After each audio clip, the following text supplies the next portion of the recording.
Hello everyone, how are you? I hope you're fine and you're most welcome in my YouTube channel MS Search the English Club. Dear students, हम लोग हिंदी का crash course कर रहे हैं। बात अगर हिंदी के क्रैश कोर्स की करें तो हम लोगों ने सबसे पहले व्याकरण पोर्शन को स्टार्ट किया और व्याकरण में सबसे पहले हम लोगों ने भाषा परिचय देखा। भाषा परिचय के बाद फिर हम लोगों ने व्याकरण के परिचय को देखा। व्याकरण परिचय के साथ साथ हम लोगों ने वर्ण परिचय को भी पढ़ा। फिर हम लोगों ने शब्द परिचय अर्थात शब्द विचार को हम लोगों ने पढ़ा। उसके बाद हम लोगों ने शब्द रचना वर्ड फॉर्मेशन के बारे में सीखा। पिछले क्लास में हम लोगों ने समास के बारे में पढ़ा। आज का जो ये वीडियो लेक्चर है, आज का जो क्लास है, इस क्लास में हम लोग संधि के बारे में जानेंगे।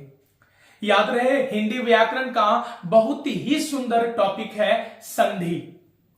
याद रहे, पिछले क्लास में हम लोगों ने जब समास के बारे में पढ़ा तो वहां पर मैंने बताया कि दो नए शब्द या दो शब्दों के मिलने पर जो नया शब्द जन्म लेता है, मतलब दो या दो से अधिक शब्दों के मिलने पर एक नया शब्द का जो निर्माण होता है उसको हम लोग समास बोलते हैं।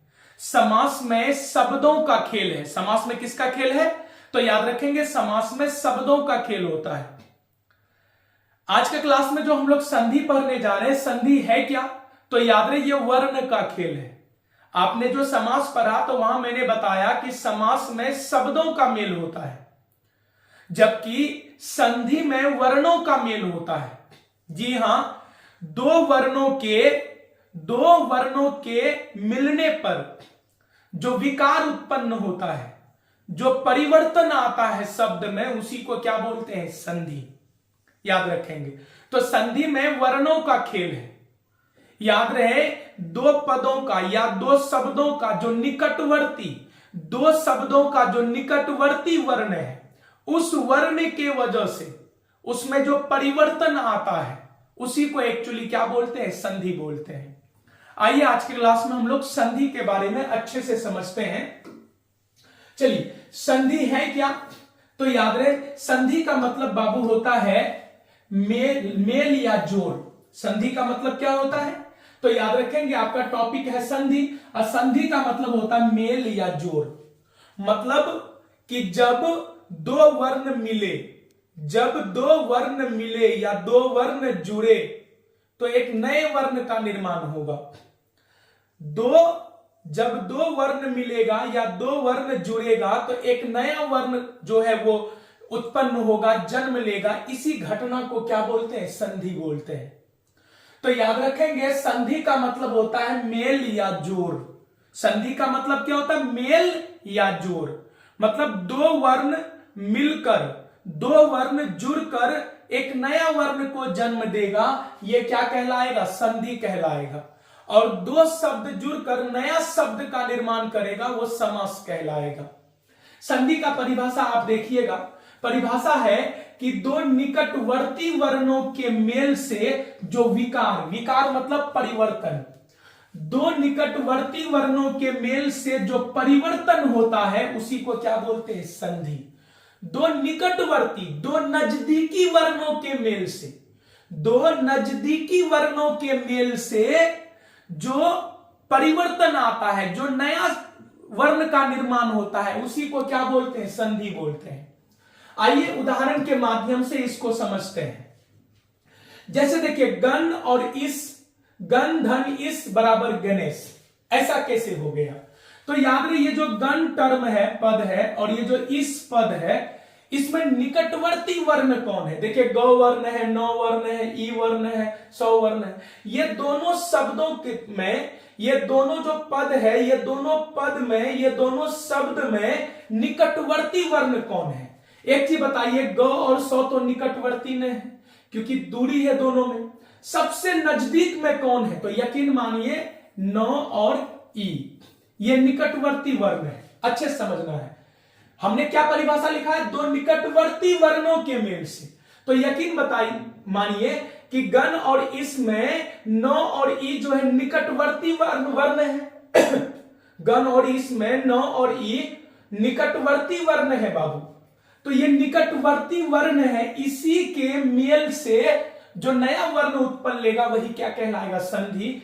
जैसे गण न न न अ, इसमें अ है, न अ होता है, पता है ना आप लोगों को। तो याद रहे गन अ, इसमें अ है और इसमें ई है। तो देखिए, आप देखिए कि गन और इसमें जो निकटवर्ती वर्ण है वो अ और ई है, क्योंकि गन अ इसमें अ है, ई खुद स्वर वर्ण है। तो यकीन मानिए कि अ और ई, मतलब अ और ई इसमें निकटवर्ती वर्ण है, नजदीकी वर्ण है। तो गन का अंतिम जो वर्ण है वो कौन है? अ। इसका जो पहला वर्ण है वो कौन है? ई है। तो याद रहे अ और ई बराबर क्या होता है?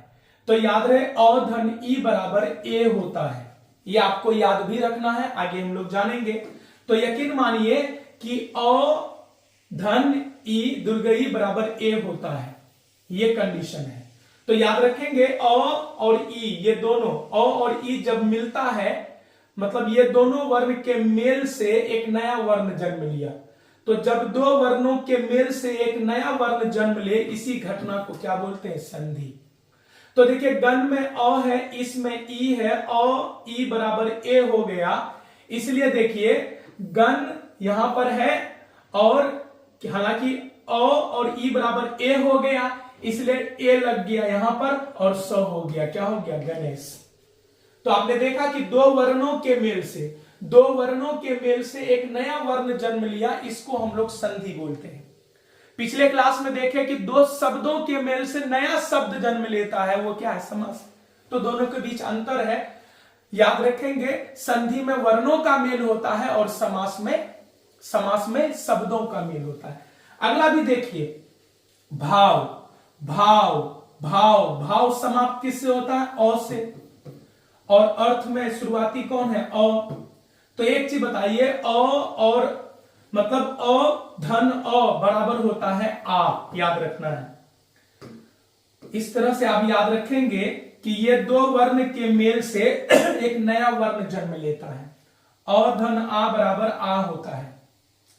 तो भाव में आ लगा दिया, भावा और अर्थ है, भावार्थ हो जाएगा। याद रखेंगे। तो संधि समझ में आ गया होगा। संधि का मतलब होता है मेल या जोड़, दो वर्णों के मिलने से, जो दो निकटवर्ती वर्ण, याद रखेंगे ये दोनों के बीच निकटवर्ती कौन है? इसका अंतिम और इसका पहला वाला। तो दो निकटवर्ती वर्णों के मेल से जो एक नया वर्ण जन्म लेता है, इसी को क्या बोलते हैं? संधि। आपने देखा गण अ है और इसका शुरू का ई है, और ई मिलकर ए बना। भाव में अ है, अर्थ में अ है, तो अ मिलकर के आ बना। तो यकीन मानिए दो निकटवर्ती वर्णों के मेल से जो नया वर्ण जन्म ले, उसी को क्या बोलते हैं? संधि बोलते हैं। अरे प्रॉब्लम। और याद रखेंगे बाबू, संधि जो है ना संधि जो है इसका तीन भेद होता है। संधि का कितना भेद होता है? तो संधि का तीन भेद होता है। एक होता है स्वर संधि, दूसरा होता है व्यंजन संधि और तीसरा होता है आपका विसर्ग संधि। ठीक है, अब ये तीनों को बारी बारी से हम लोग जानेंगे। आइए सबसे पहले जानते हैं स्वर संधि के बारे में, लेकिन उससे पहले स्क्रीनशॉट ले लीजिए इसका। ठीक है, बहुत आसान है संधि, आसानी से आपको समझ में आ रहा होगा। आइए आगे बढ़ते हैं। चलिए जानते हैं हम लोग स्वर संधि के बारे में। आखिर स्वर संधि है क्या, इसके परिभाषा को देखिए। दो स्वरों के मेल से उत्पन्न विकार। स्वर संधि क्या है? तो दो स्वरों के मेल से उत्पन्न विकार, मतलब दो स्वर वर्णों के मेल से, दो स्वर वर्णों के मेल से जो एक नया स्वर वर्ण जन्म लेगा, इसी घटना को स्वर संधि बोलते हैं। आपको पता है हिंदी में 11 स्वर वर्ण है, अ आ, ये ना। तो अ आ से लेके अविसर्ग तक, ये क्या? स्वर वर्ण। तो दिमाग में याद रखना है, माइंड में याद रखना है कि दो स्वर वर्ण के मेल से, दो स्वर वर्ण के जुड़ने से, दो स्वर वर्ण के जुड़ने से एक नया स्वर वर्ण जो जन्म लेगा, इसी को एक्चुअली क्या बोलते हैं? स्वर संधि बोलते हैं। जैसे देखिए आप, भोजन प्लस आले, भोजन अ, भोजन निकटवर्ती वर्ण पर ना ध्यान देना है, भोजन आले में आ। तो याद रहे एक चीज बताइए, भोजन का जो अंतिम वर्ण है वो क्या है? अ। आले का जो प्रथम वर्ण है वो क्या है? आ। तो यही दोनों निकटवर्ती वर्ण हुआ, नजदीकी। तो दो नजदीकी, दो निकटवर्ती वर्णों का मेल से जो विकार उत्पन्न होता है, जो परिवर्तन होता है, उसी को संधि बोलते हैं। अब देखिए स्वर संधि क्या है कि देखिए अ भी क्या है, स्वर वर्ण, आ भी क्या है, स्वर वर्ण। तो दो स्वर वर्ण के मिलने से, दो स्वर वर्ण के जुड़ने से, मेल से जो नया स्वर वर्ण जन्म लेता है, इसी घटना को क्या बोलते हैं, स्वर संधि। अ भी स्वर, आ भी स्वर, दो स्वर वर्ण के मिलने से एक नया स्वर वर्ण जन्म लिया। तो दो स्वर वर्णों के मिलने से जो नया स्वर वर्ण जन्म लेगा, या दो स्वर वर्ण के मिलने से, है ना, जो नया स्वर वर्ण उत्पन्न होगा, इसी को क्या बोलेंगे, इस घटना को, इस तरह के प्रोसेस को स्वर संधि बोलते हैं। तो याद रहे, भोजन के अंत में अ, आले के शुरू में आ, दो निकटवर्ती वर्ण जो है, दो स्वर्ण है, स्वर वर्ण है, और ये अ प्लस आ, अधन आ बराबर आ, तो भोजन प्लस आले बराबर भोजनालय हो गया। क्या हो गया, भोजन, और आ अगर नौ में आ लगा देंगे, नौ आकार लग जाएगा, तो भोजनालय हो गया, है ना। चलिए ये समझ में आ गया होगा। चलिए आगे बढ़ते हैं हम लोग। याद रहे, आपने देखा कि संधि जो है उसके तीन प्रकार है, स्वर संधि, व्यंजन संधि और विसर्ग संधि। लेकिन हम लोगों ने सबसे पहले क्या शुरू किया, स्वर संधि। स्वर संधि क्या है, तो स्वर वर्णों के मेल से जो दूसरा स्वर वर्ण जो उत्पन्न लेता है, ऐसे ही घटना को हम लोग स्वर संधि कहते हैं। या स्वर संधि के अंतर्गत हम लोग एक तरह से दो स्वर के बीच क्या कराएंगे, मेल कराएंगे, और अगला स्वर वर्ण जन्म लेगा। तो याद रहे, स्वर संधि जो है, स्वर संधि के 5 भेद होते हैं। स्वर संधि के कितने भेद होते हैं, तो याद रखना है कि ये जो स्वर संधि है, इसके 5 भेद होते हैं, है ना। पहला का नाम है दीर्घ संधि, दूसरा है गुण संधि, तीसरा है वृद्धि संधि, चौथा है यन संधि, पांचवा है अयादि संधि। तो स्वर संधि के 5 भेद होते हैं, याद रखेंगे। स्वर संधि के कितने भेद, 5। अभी हम लोग व्यंजन और विसर्ग को नहीं देखे हैं, बस हम लोग अभी स्वर संधि पर बात कर रहे हैं कि दो स्वर के मिलने से जो तीसरा स्वर वर्ण उत्पन्न लेता है, यह घटना स्वर संधि है। और स्वर संधि के कितने भेद है, 5। दीर्घ संधि, गुण संधि, वृद्धि संधि, यन संधि, अयादि संधि। आइए अब इसको एक एक करके हम लोग देखते हैं। इसका भी आप लोग स्क्रीनशॉट खींच लीजिएगा। चलिए आइए दीर्घ संधि के बारे में जानते हैं। इसको एकदम ट्रिकी वे में समझिए अच्छे से। इसका परिभाषा क्या है कि स्वर, है ना, स्वरों के मेल से, स्वर वर्ण जो है उसके मेल से, स्वर वर्णों के मेल से, स्वरों के मेल से आ दुर्गई और उ दुर्गऊ। तो याद रहे, स्वर वर्णों के मेल से अगर रिजल्ट आ आता है, दुर्गई आता है या दुर्गऊ आता है, तो इस घटना को क्या बोलेंगे, दीर्घ संधि। मतलब जब दो स्वर वर्णों के मिलने से, जब दो स्वर वर्णों के मिलने से तीसरा वर्ण आ जाए, या दुर्गई आ जाए, या फिर दुर्गऊ आ जाए, ये तीनों रिजल्ट अगर आ जाए, तो समझ जाना है कि वो कौन सा संधि है, दीर्घ संधि है। दीर्घ संधि का पहचान क्या है कि दो स्वर वर्ण मिलकर किसको जन्म देगा, आ को, और दीर्घई को और दुर्गऊ को जन्म देगा। याद रखेंगे। चलिए जैसे देखिए, अ और अ के साथ अगर अ को जोड़ोगे तो आ रिजल्ट आएगा, अ के साथ आ को भी जोड़ोगे तो आ ही रिजल्ट आएगा, आ के साथ अ को जोड़ोगे तो भी आ ही रिजल्ट आएगा, आ के साथ आ को जोड़ोगे फिर भी आ ही रिजल्ट आएगा। आप देख रहे हो कि ये आ जो है, आ, इसका निर्माण किस किस से होता है, तो अ के साथ अ मिलेगा तो भी आ होगा, अ के साथ आ मिलेगा तो भी आ होगा, आ के साथ अ रहेगा फिर भी आ होगा, आ के साथ आ रहेगा तो आ होगा। तो याद रखेंगे। इस तरह का शब्द अगर सामने में आए, देखिएगा कि जब दो शब्द का निकटवर्ती वर्ण ऐसा हो, तो उसमें जो विकार उत्पन्न होगा इस प्रकार का होगा। ये एक घटना याद रखेंगे आप।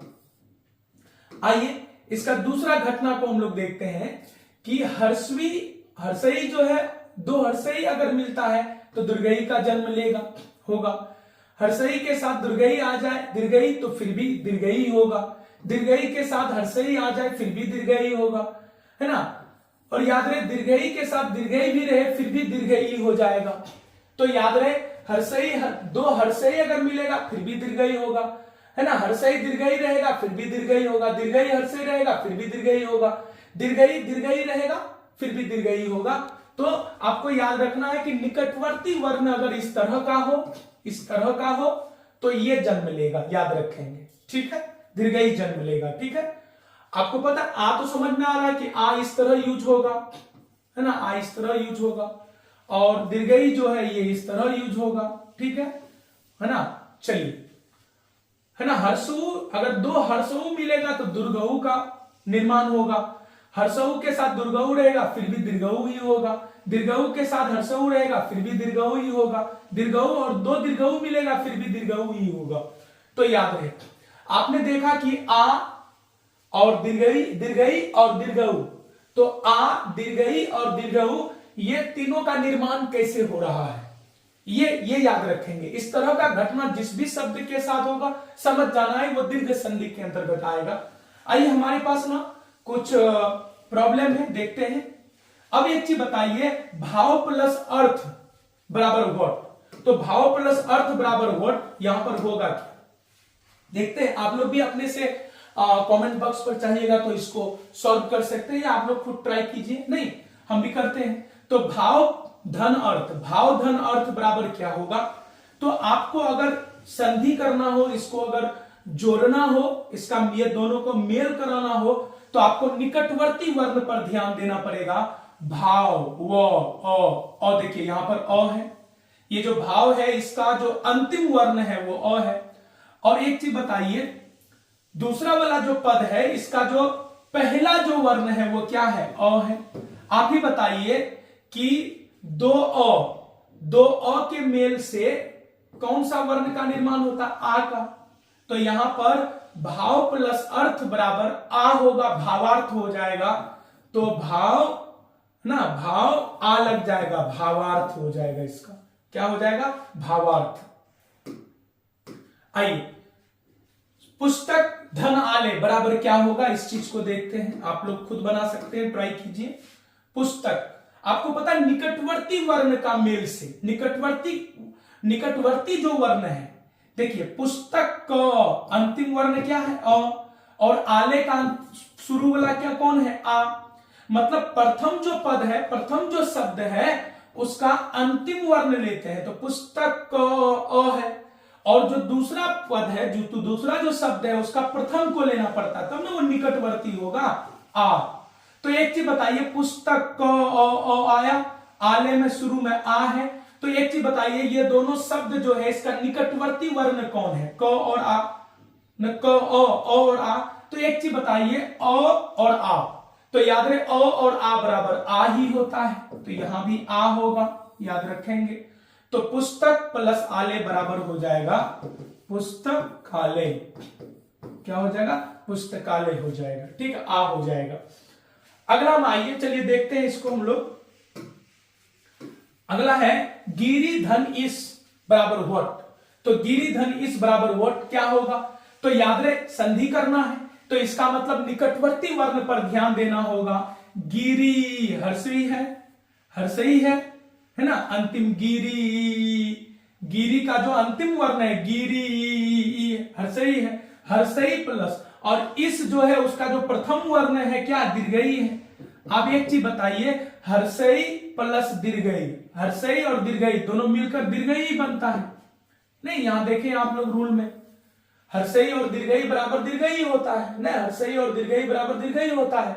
तो एक चीज बताइए, गिरी धन इस बराबर क्या होगा, तो गी होगा, और ये जो हर्षई है ये बदल जाएगा दीर्घई में, है ना।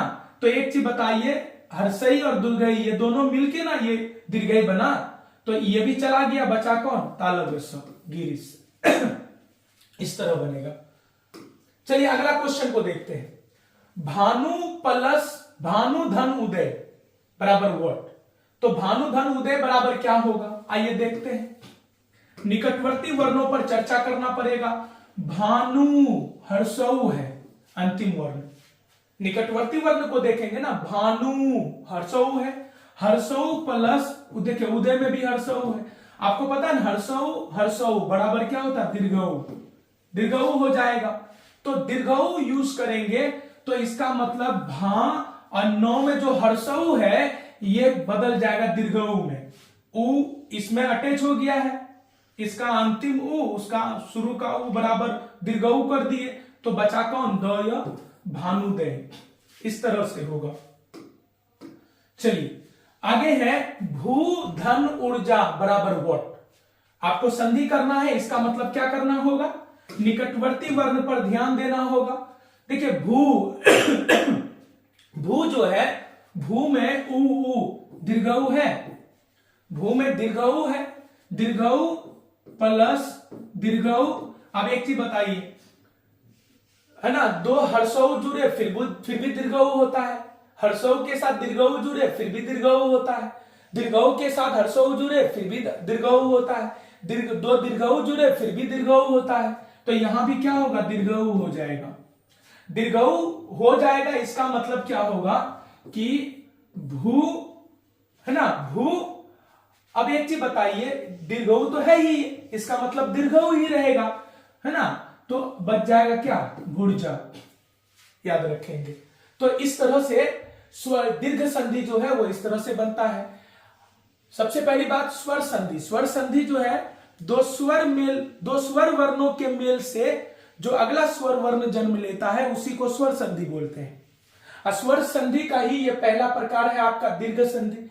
दीर्घ संधि क्या है कि जब दो स्वर वर्णों के मिलने से, जब दो स्वर वर्णों के मिलने से उत्पन्न जो वर्ण होगा, अगर आ होगा, दीर्घई होगा या दीर्घ उ होगा, तो समझ जाना है वो क्या है, दीर्घ संधि है। Any problem?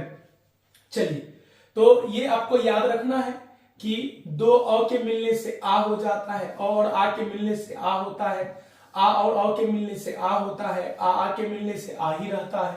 तो ये सभी को आपको याद कर लेना। आई होप समझ में आया होगा। चलिए इसका भी स्क्रीनशॉट खींच लीजिए। चलते हैं हम लोग अगले प्रकार में, स्वर संधि के अगले प्रकार में। चलिए हमारा जो अगला प्रकार है वो है गुण संधि। गुण संधि है क्या, परिभाषा समझिए, है ना। स्वरों के मिलने पर ए, ओ तथा अड़ की उत्पत्ति। जब दो स्वर वर्णों के मिलने से, जब दो स्वर वर्ण के मिलने से ए जन्म ले या ओ जन्म ले या अड़ जन्म ले, तो ऐसे ही संधि को हम लोग गुण संधि बोलते हैं। जैसे देखिएगा, जैसा कि आप देख पा रहे हैं, अ के साथ अगर हर्षई आ जाए तो ए हो जाएगा, अ के साथ दीर्घई आ जाए तो भी ए होगा, आ के साथ ई आ जाए तो भी ए होगा, आ के साथ दीर्घई आ जाए फिर भी ए होगा। ठीक है। उसी तरह अ के साथ हर्षऊ आ जाए तो भी ओ होगा, अ के साथ दीर्घऊ आ जाए फिर भी ओ होगा, आ के साथ हर्षऊ हो जाए फिर भी ओ होगा, आ के साथ दीर्घऊ हो जाए फिर भी ओ होगा। ये याद रखने वाली चीज है ना। अ के साथ री हो जाए तो अड़ हो जाएगा, आ के साथ री हो जाए तो भी अड़ हो जाएगा। ठीक है। इस तरह का प्रॉब्लम अगर आपके सामने आए, आइए देखते हैं। लिखा हुआ है देव धन इंद्र बराबर वट। देव धन इंद्र बराबर वट, क्या होगा इसका मतलब बताइए। देव धन इंद्र, तो एक चीज बताइए, देव दो निकटवर्ती वर्णों को मिलाना पड़ेगा ना। देव अ, इंद्र ई। आपको पता है इनकी अ धन ई, सॉरी हर्षई है। चलिए तो याद रहे अ धन ई बराबर क्या होता है, ए। इसको याद रखेंगे। अ के साथ ई आ जाएगा तो जो नया जो वर्ण जन्म लेगा स्वर वर्ण, वो ए हो जाएगा। तो एक चीज बताइए, देव लिखेंगे, क्या लिखेंगे, देव। यहां पर अ और यहां ई दोनों मिलकर ए हो गया, तो ए ऐसे आ जाएगा, बचेगा नद्र, न देवेंद्र। ठीक है। अगला में आइए, लिखा हुआ महाधन इस बराबर वट, बराबर वट। आइए देखते हैं। अंतिम जो निकटवर्ती जो वर्ण है उसको मिलाएंगे। महा आ, महा आ। उसके बाद देखिए इधर कौन है, दीर्घई, यही ना निकटवर्ती होगा, आ और दीर्घई। तो आ और दीर्घई बराबर भी क्या होता है, ए ही होता है। ये देखें, आ और दीर्घई बराबर ए।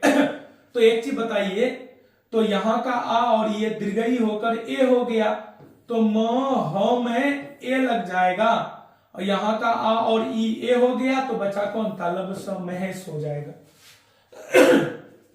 अगला देखिए, तबियत थोड़ा बाबू खराब है आवाज फंस रहा है, खांसी भी है, फिर भी पढ़ा रहे हैं।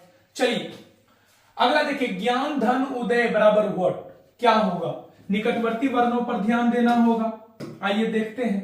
तो एक चीज बताइए, ज्ञान उ, तो ज्ञान का जो अंतिम वर्ण है वो क्या है? अ, न, अ। ये जो इसका जो पहला वर्ण है वो है, यही ना निकटवर्ती वर्ण हुआ। तो दो निकटवर्ती वर्णों के मेल से जो, तो अ और उ, एक चीज बताए, अ और उ बराबर क्या होता है? ओ होता है ना। तो एक चीज बताइए, ज्ञान और इसमें अ और उ बराबर ओ, मतलब ओ ज्ञानो, बचा क्यों? दय, ज्ञानोदय हो जाएगा। इस तरह से शब्द का निर्माण होता है ना। आइए अगला है, सप्त धन ऋषि बराबर व्हाट, इसका भी संधि करना है आपको। कैसे होगा तो देखते हैं इसको।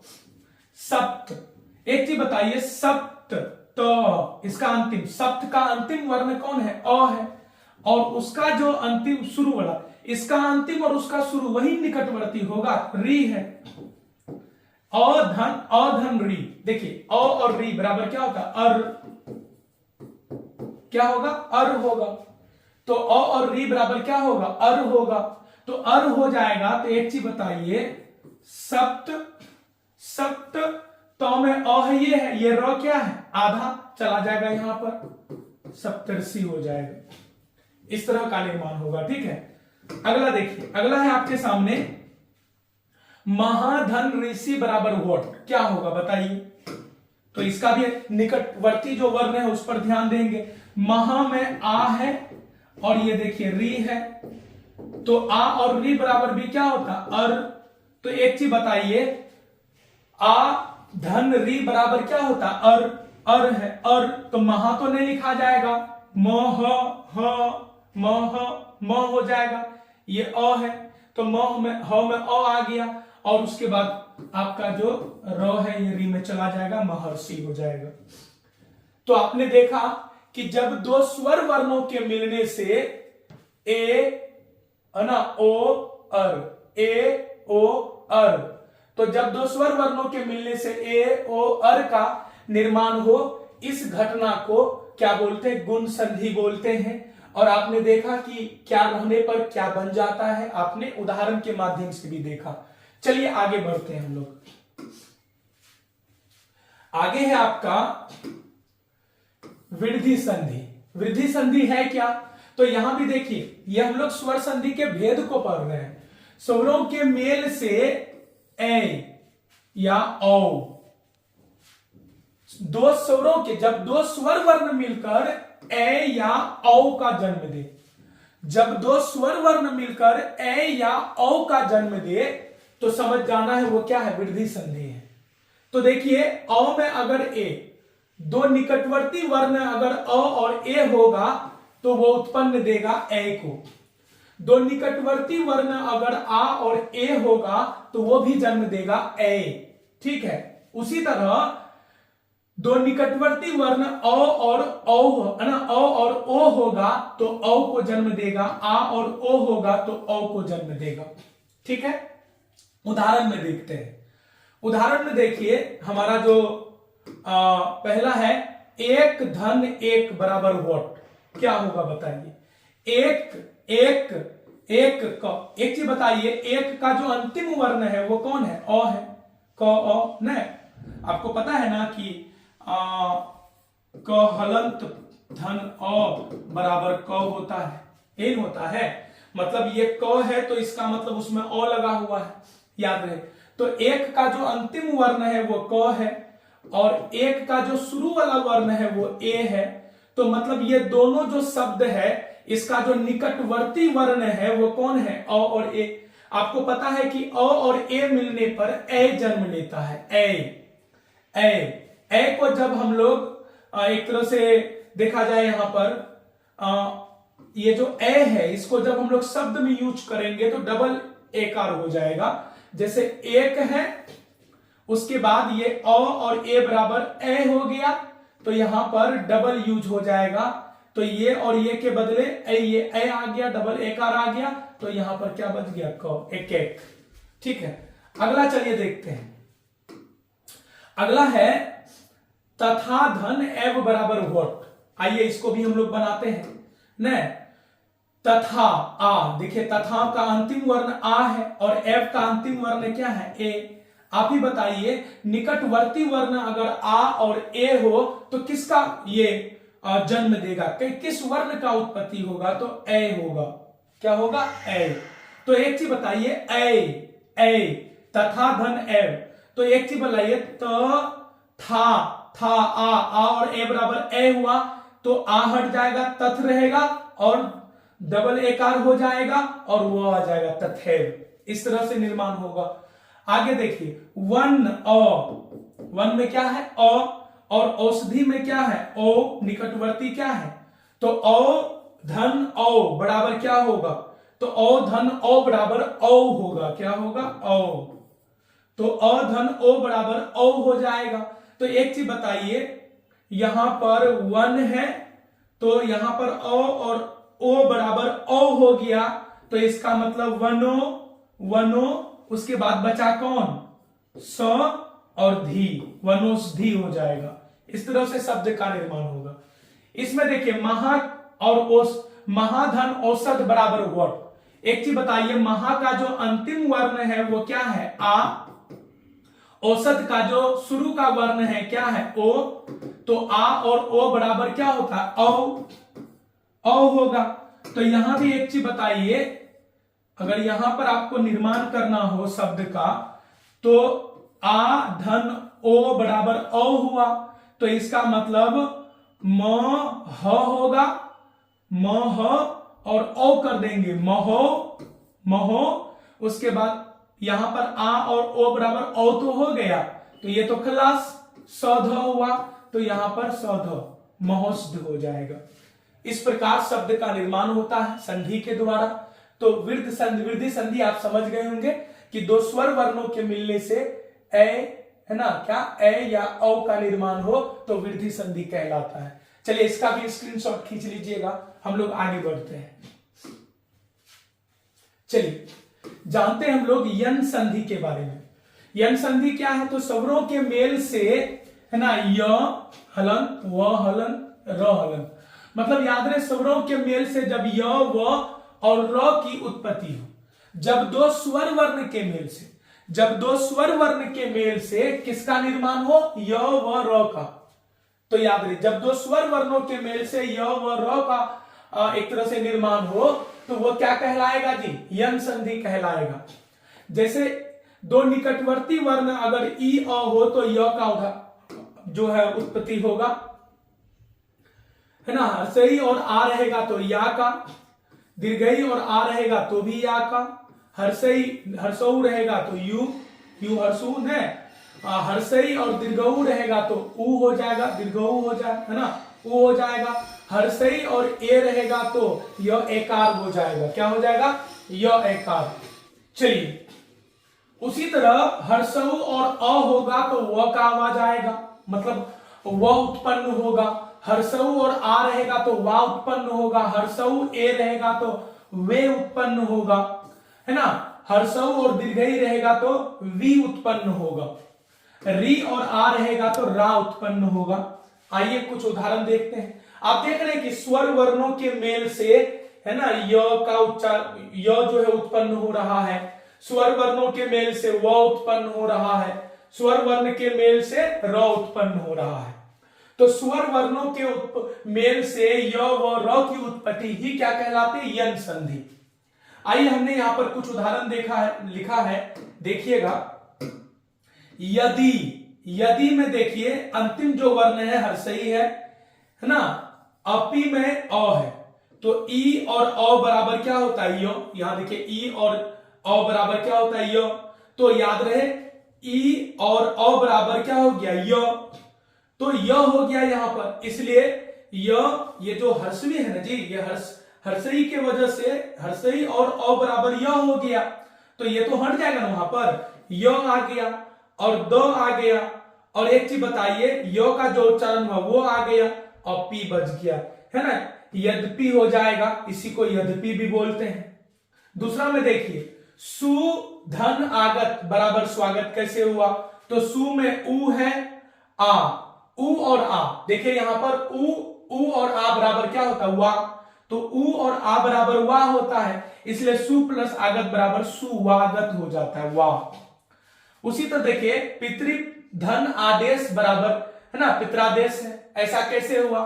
तो यहां देखिए त्र है ना, इसमें क्या है, अंतिम इसका जो वर्ण है त्र है, और इसका आ, त्र आ बराबर रा होता है, तो इसलिए पितृ आदेश बराबर पितरा, रा रा रा, पितरादेश पितरा हो जाएगा यहां पर। उसी तरह देखिए प्रति में ई है और एक, प्रति में ई है और इधर ए है, ई ए बराबर ये, इसलिए हो जाता प्रत्येक। तो याद रहे ई और ए बराबर ये हो गया, तो इसलिए यहां पर प्रत्येक हो गया। तो आपने देखा कि स्वर वर्णों के मेल से य व र की जो उत्पत्ति है इसको हम लोग यन संधि बोलते हैं, ठीक है। चलिए आगे बढ़ते हैं। आगे है अयादी संधि। अयादी संधि है क्या?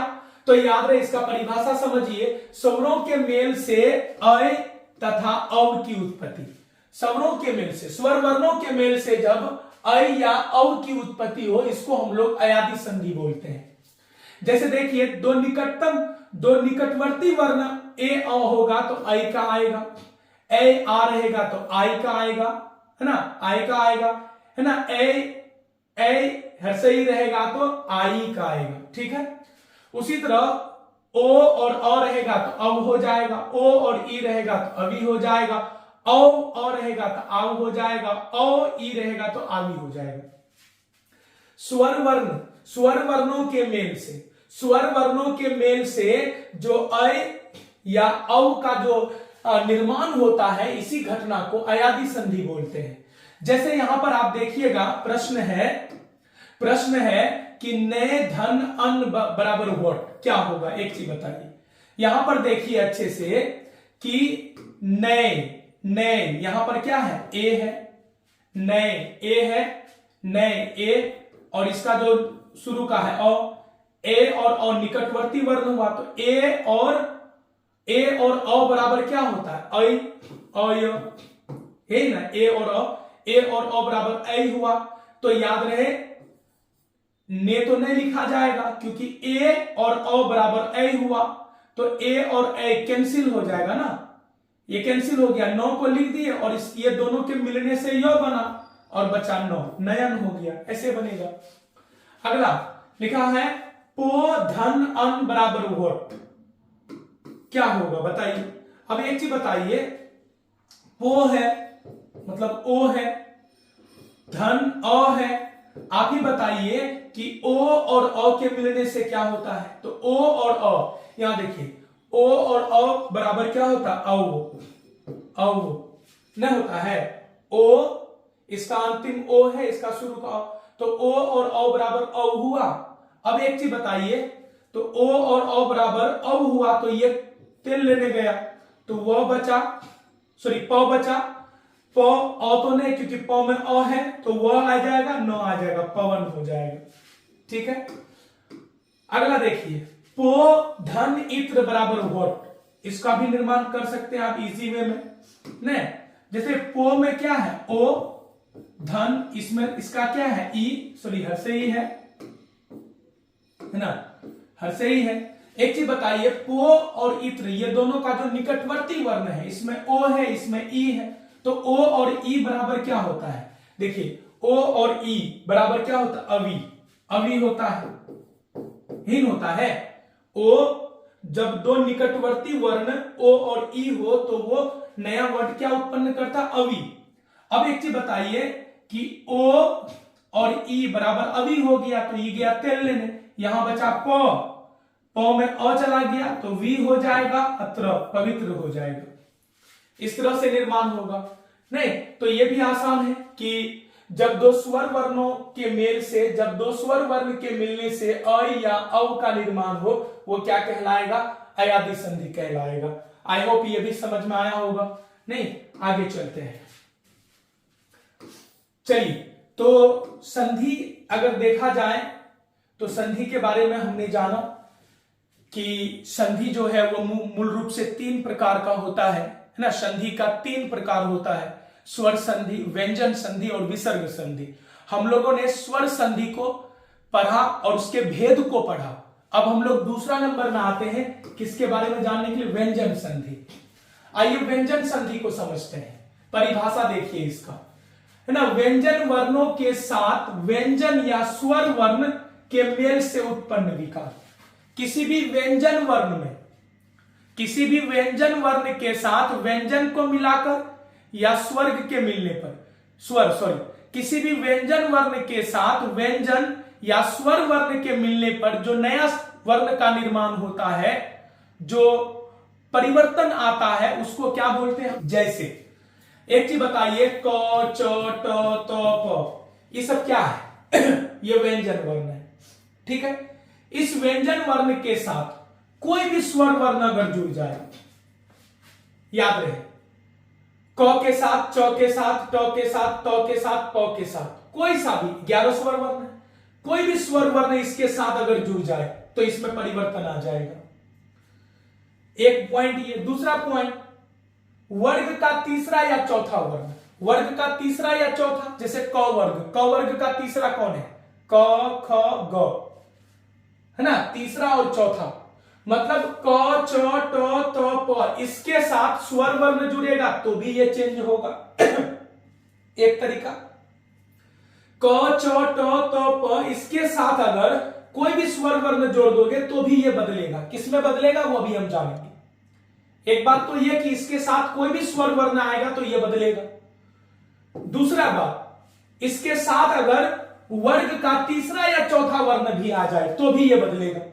अब वर्ग का तीसरा या चौथा वर्ण कौन है, आपको बताया था कि क वर्ग, क वर्ग का तीसरा कौन होगा, क ख ग, चौथा कौन, घ, तो ग घ। इसके साथ, इस सभी के साथ ग घ अगर आ जाए तो भी ये बदलेगा। उसे च वर्ग में चलिए, च छ ज, तो ज झ। उसी तरह ट वर्ग में चाहिए, ट ठ ड, तो ड ढ। त वर्ग में चाहिए, त थ द, द ध, है ना। उसी तरह ब भ। कहने का मतलब क च ट त प, इसके साथ स्वर वर्ण, इसके साथ स्वर वर्ण जोड़ोगे तो भी ये बदलेगा। इसके साथ वर्ग का तीसरा या चौथा वर्ण दिख जाए इनमें से कोई भी तो भी ये बदलेगा। इसके साथ इनमें से कोई भी दिख जाए य र ल व, तो भी ये बदलेगा। तो भाई कैसे बदलेगा, तो याद रहे, क के साथ, अच्छे समझिएगा, क के साथ कोई भी स्वर वर्ण दिख जाए या वर्ग का तीसरा चौथा वर्ण दिख जाए या य र ल व दिख जाए तो क बदल जाएगा किसमें, ग में। उसी तरह च के साथ कोई भी स्वर वर्ण दिख जाए, वर्ग का तीसरा या चौथा वर्ण दिख जाए, इनमें से कोई भी य र ल व दिख जाए तो च बदल जाएगा ज में। उसी तरह ट के साथ कोई भी स्वर वर्ण मतलब जुड़ जाए, निकट मतलब जुड़ जाए, तो ट के साथ कोई भी स्वर वर्ण जुड़ जाए या वर्ग का तीसरा या चौथा वर्ण जुड़ जाए या य र ल व जुड़ जाए तो ट बदल जाएगा ड में। उसी तरह क के साथ इनमें से कोई भी दिखेगा तो द में बदल जाएगा, प के साथ इनमें से कोई भी दिखेगा प ब में बदल जाएगा। आइए बदलता हुआ कुछ शब्द को देखते हैं, लेकिन इसका स्क्रीनशॉट आप लोग ले लीजिए, ठीक है। याद है, वर्ण, व्यंजन वर्ण के साथ व्यंजन वर्ण के साथ व्यंजन वर्ण या स्वर वर्ण के जुड़ने पर जो नया वर्ण उत्पन्न लेता है, इस घटना को व्यंजन वर्ण बोल, है ना। इसको क्या बोलते हैं हम लोग, है ना, व्यंजन वर्ण संधि, व्यंजन संधि कहा जाता है। यहां पर व्यंजन वर्ण लिखा हुआ है, व्यंजन संधि कहलाता है। क्या कहलाता है, व्यंजन संधि।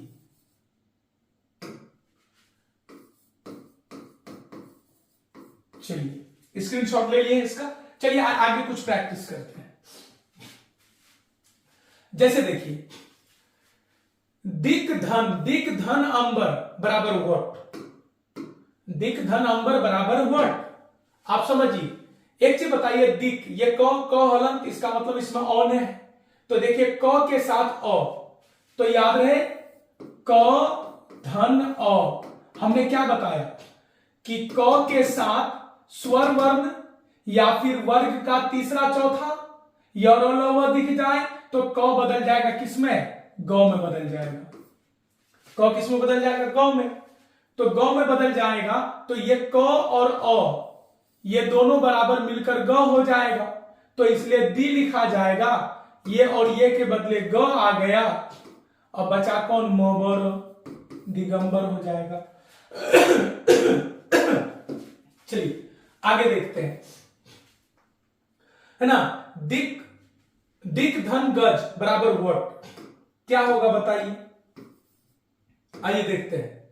एक चीज बताइए, क हलंत है, मतलब यहां क है और क के साथ देखिए ग आ गया, क ख ग वर्ग का तीसरा वर्ण है ये, तो क के साथ अगर वर्ग का तीसरा वर्ण आ जाए तो भी क किस में बदल जाएगा, ग में, इसलिए दी हो जाएगा। और क बदल गया किसमें, ग में, तो डबल ग, तो ये आधा लिखना होगा, इस तरह से लिखा जाएगा दिग्गज। आगे देखिए अगला, देखिए यहां पर चौ है, चौ के साथ देखिए, चौ के साथ क्या आ गया, स्वर वर्ण, तो चौ के साथ स्वर वर्ण आएगा तो चौ किस में बदल जाएगा, जौ में, नहीं लिखा हुआ, चौ किस में बदल जाएगा, जौ में, तो याद रहे अ हो जाएगा, है ना, अ हो गया, चौ और स्वर वर्ण मिलकर के क्या हो जाएगा, जौ हो जाएगा, अनौत क्या हो जाएगा, अजंत, है ना, अजंत हो जाएगा। अगला देखिए, सट धन दर्शन बराबर व्हाट, सट धन, है ना, इसके बराबर क्या होगा, तो याद रहे सट में ट है, ट के साथ देखिए त थ द वर्ग का तीसरा वर्ण आ गया, तो याद रहे वर्ग का तीसरा वर्ण आया तो ट किस में बदल जाएगा, देखिए यहां पर ड में बदल जाएगा, तो स हो जाएगा और ट बदल जाएगा ड में, सड, उसके बाद हो जाएगा दर्शन, सड दर्शन। चलिए अगला देखिए, सत त है, त के साथ प फ ब तीसरा आया, त के साथ अगर वर्ण का वर्ग का तीसरा अगर वर्ण आ जाए तो त किस में बदल जाता है जी, द में, यहां द में बदल जाएगा, तो क्या होगा इसका मतलब, तो स हो जाएगा, त बदल गया ज में, द में, सद, अब बुद्धि हो जाएगा, सदबुद्धि हो जाएगा, याद रखेंगे, इस तरह से चेंजिंग होगा। आपने देखा कि वर्ण, व्यंजन वर्ण जो है, व्यंजन वर्ण के साथ व्यंजन वर्ण या स्वर वर्ण मिलकर जो नया वर्ण का निर्माण होता है उसी को हम लोग क्या बोलते हैं, व्यंजन संधि बोलते हैं। ठीक है, ये भी समझ में आया होगा, इसका भी आप लोग स्क्रीनशॉट ले लीजिए। चलिए आगे बढ़ते हैं। चलिए जानते हैं हम लोग, जानते हैं विसर्ग संधि के बारे में। विसर्ग संधि है क्या, तो ये तो और आसान है, विसर्ग के मेल से बना संधि, विसर्ग के मेल से बना हुआ संधि क्या कहलाएगा, विसर्ग संधि कहलाएगा। जैसे दू, दू, है ना, दू धन कर्म बराबर क्या होगा, दुष्कर्म हो जाएगा। नी धन फल बराबर क्या हो जाएगा, निष्फल होगा। आखिर ऐसा कैसे हुआ, तो याद रखना है कि ये क्या है, विसर्ग है, विसर्ग से पहले ई हो या ऊ हो, विसर्ग से पहले क्या हो, ई हो या ऊ हो, और उसके बाद क हो, ख हो, प हो, फ हो। तो इस कंडीशन में ये जो विसर्ग है बाबू, ये मूर्धन्य स्व का क्या देगा, मूर्धन्य स्व में बदल जाएगा। मतलब विसर्ग से पहले ई हो या ऊ हो, उसके बाद विसर्ग के बाद क ख प फ इनमें से कोई हो, तो ये जो विसर्ग है, विसर्ग बदलेगा किसमें, स्व में। वही हुआ है, देखिए दू ऊ है, यहां पर देखिए तो ऊ है, तो एक चीज बताइए, विसर्ग से पहले ऊ है, उसके बाद क है, तो ये जो विसर्ग है स्व में बदल गया। नी, ई है, ई, देखिए ये जो विसर्ग है, विसर्ग से पहले ई है, उसके बाद फ है, तो ये क्या बदल गया, स्व में बदल गया। इसका भी एक्चुअली है क्या कि जिस तरह से हम लोगों ने स्वर संधि को पढ़ा और उसके भेद को पढ़ा डिटेल से, उसी तरह व्यंजन संधि जो है उसके रूल्स को जानना होगा और विसर्ग संधि के भी रूल को जानना होगा। क्लास बहुत ज्यादा लॉन्ग हो रहा था, इसलिए हमने संधि को स्टार्ट किया। संधि में हम लोगों ने देखा कि वर्णों के मेल से जो नया वर्ण उत्पन्न लेता है इसको संधि बोलते हैं। संधि का 3 प्रकार होता है, स्वर संधि, व्यंजन संधि, विसर्ग संधि।